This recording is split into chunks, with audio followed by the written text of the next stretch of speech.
చీమ చిటుక్కుమనాలన్నా ఎవరినైనా కుట్టాలన్నా ఆ మూడో కల్లోడి ఆర్డర్ ఉండాలని అంటారు కదండి. ఇప్పుడు నేను చూపించే మ్యాటర్ మీరు చూస్తే అవును నిజమేనని అంటారండి.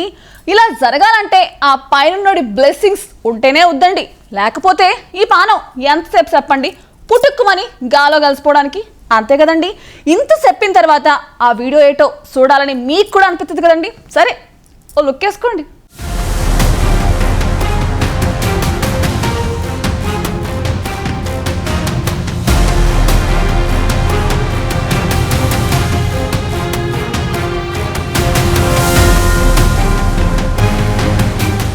సోషల్ మీడియాలో వైరల్ అయ్యే కొన్ని వీడియోలు జనాలతో ఔరా అనిపిస్తుంటాయి.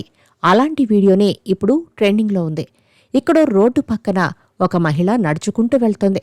ఆమె పక్కనే ఉన్న ఓ భారీ గోడ అమాంతం కూలిపోయింది. కానీ అదృష్టవశాత్తు ఆమె మాత్రం ప్రాణాలతో బయటపడింది. ఉత్తరాది రాష్ట్రాల్లో గత కొన్ని రోజులుగా భారీగానే వర్షాలు పడుతున్నాయి. వర్షాకాలం కాబట్టి అది కామన్ విషయమే. ఈ వర్షాల వల్ల వాగులు, వంకలు, నదులు ఉప్పొంగడం కూడా కామనే. అంతేనా, దీంతో వరదలు రావడం కూడా సహజమే. కాని గోడ కూలిన తర్వాత ఆ మహిళ బయటపడడం మాత్రం కామన్ కాదు. జార్ఖండ్లో కురిసిన భారీ వర్షాలకు లోతట్టు ప్రాంతాలు నీట మునిగాయి. అయితే రాంచీలో ఒక మహిళ రోడ్డు పక్కన నడుస్తూ వెళ్తుండగా భారీ వర్షానికి బాగా నానిపోయిన ఒక భారీ గోడ ఆమె పక్కనే కూలిపోయింది. అదృష్టవశాత్తు ఆమె మాత్రం ఎలాంటి గాయాలు కాకుండా తప్పించుకుంది. దీనిని ఎవరో వీడియో తీశారు. అదిప్పుడు వైరల్ అవుతుంది.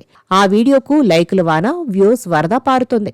భారీగా కురిసిన వర్షాలతో రోడ్డుపైన నీరు నిలిచిపోవడంతో వాటిని దాటి వెళ్లేందుకు ఓ మహిళ రోడ్డుకు ఒకవైపు గోడను పట్టుకుని ముందుకు వెళ్తోంది. సరిగ్గా అదే సమయానికి అవతలి వైపు ఉన్న మరో భారీ గోడ ఒక్కసారిగా ఆమె పక్కనే కుప్పకూలిపోయింది. దీంతో ఆమె జస్ట్ అలా షాక్ అయింది. ఆ గోడ కాస్త ముందుకు పడినా, లేదంటే ఆమె కొంచెం అటు పక్క ఉన్నా అంతే సంగతులు.